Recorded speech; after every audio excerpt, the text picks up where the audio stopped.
warahmatullahi wabarakatuh. Puji dan syukur kita panjatkan atas kehadirat Allah Subhanahu wa taala. Berkat rahmat dan hidayahnya saya dapat membuat video ini yang dimana merupakan tugas dari mata kuliah Manajemen Pemasaran, di mana kami diminta untuk melakukan riset pemasaran terhadap salah satu produk UMKM. Oleh karena itu, saya akan memaparkan hasil riset saya dengan judul Strategi Penerapan Marketing Mix dalam Meningkatkan Penjualan pada Suatu UMKM, yaitu Istana Merdeka.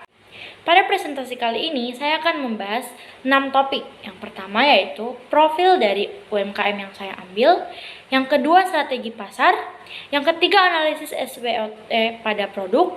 Yang keempat, analisis penerapan marketing mix. Yang kelima, analisis setelah penerapan marketing mix. Dan yang terakhir, inovasi produk dari UMKM Istana Merdeka. Profil dari warung Istana Merdeka yaitu Istana Merdeka merupakan usaha mikro kecil dan menengah, yaitu UMKM yang bergerak di bidang kuliner yang berlokasi di Wisata Kuliner PTB, tepatnya di Jalan Topas, Kecamatan Turikale, Kabupaten Maros, Sulawesi Selatan. Istana Merdeka didirikan pada tahun 2020 oleh Ibu Agustina yang merupakan seorang ibu rumah tangga.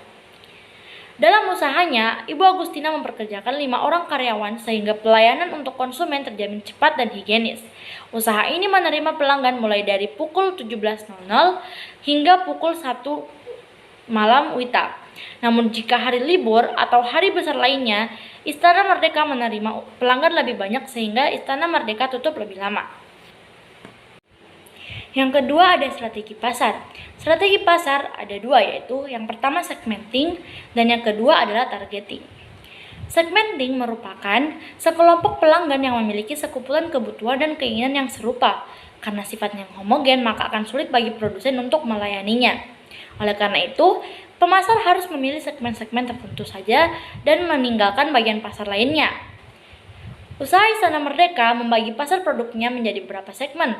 Produk dari Istana Merdeka dapat ditujukan kepada berbagai kalangan usia seperti yang dijelaskan. Istana Merdeka menyediakan jenis makanan berat seperti nasi goreng yang disukai oleh kebanyakan orang. Ada pula nasi ayam bakar dengan bumbu khususnya yang tentu menarik perhatian orang-orang, serta ada ayam goreng tepung yang kebanyakan digemari oleh kalangan anak-anak. Selain itu, lokasi berjualan juga sangat baik. Dengan memilih pusat kuliner, tentu akan membuat usaha ini banyak diketahui oleh masyarakat. Namun iklim menjadi salah satu tantangan terbesar dikarenakan tidak adanya atap sebagai tempat berlindung dari hujan. Yang kedua adalah ada targeting. Targeting dalam pemasaran sendiri ialah kegiatan yang berisi dari menilai serta memilih satu atau lebih segmen pasar yang akan dimasuki oleh suatu perusahaan. Setelah melakukan segmen pasar, Istana Merdeka memilih segmen pasar yang paling sesuai dengan produk dan strategi pemasarannya.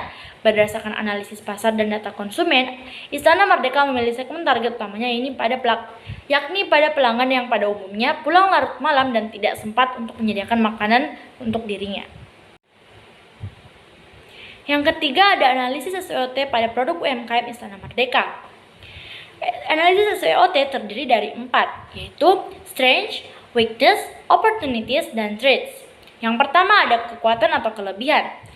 Pada kualitas produk Istana Merdeka, kualitas yang dimiliki terjamin baik dan higienis. Juga dari citra rasa dan teksturnya sangat baik, tidak keras ataupun terlalu hancur. Lokasinya pun strategis.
Selanjutnya ada analisis penerapan marketing mix. Marketing mix pada Istana Merdeka belum diterapkan dengan cukup baik, namun strategi produk, harga tempat, dan promosi yang ditetapkan cukup membantu dalam menjangkau konsumen dan meningkatkan penjualan. Marketing mix yang diterapkan oleh Istana Merdeka yang pertama pada produk, kualitas produk yang dijualkan dari Istana Merdeka terjamin dari kualitasnya. Hal itu dikarenakan mereka menggunakan bahan yang berkualitas dan terjamin kebersihannya. Yang kedua, inovasi produk.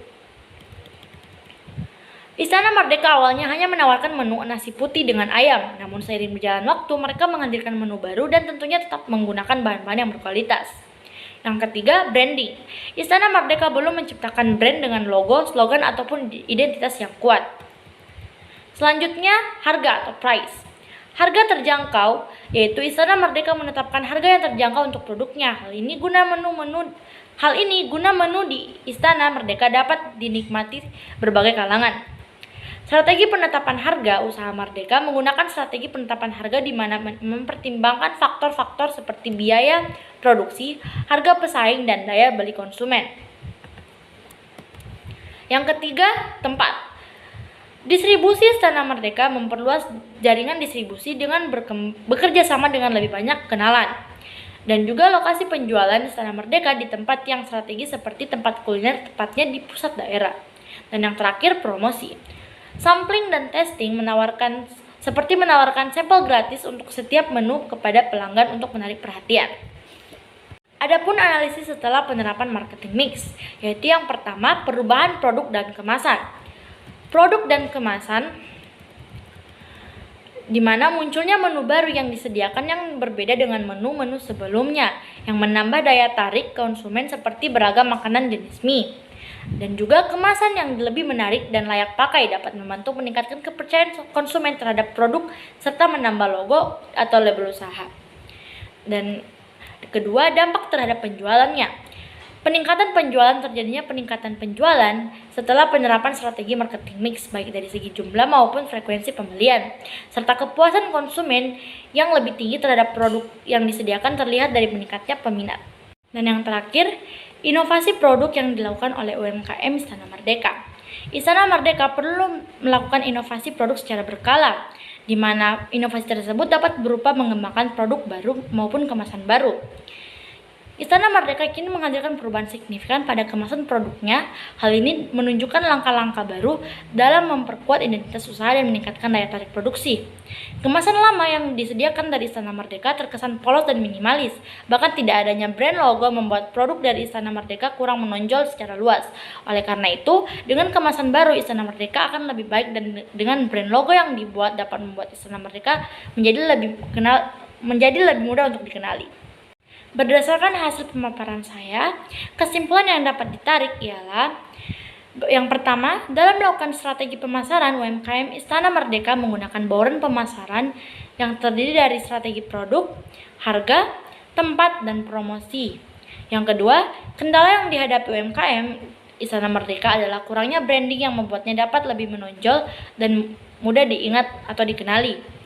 Dan yang terakhir, melalui riset pemasaran SWOT, Istana Merdeka dapat mengidentifikasi kekuatan, kelemahan, peluang, serta ancaman yang dihadapi sehingga usaha tersebut dapat menentukan strategi yang tepat untuk meningkatkan penjualan dan memperluas pangsa pasar dan mencapai target bisnisnya. Itulah yang dapat saya jelaskan.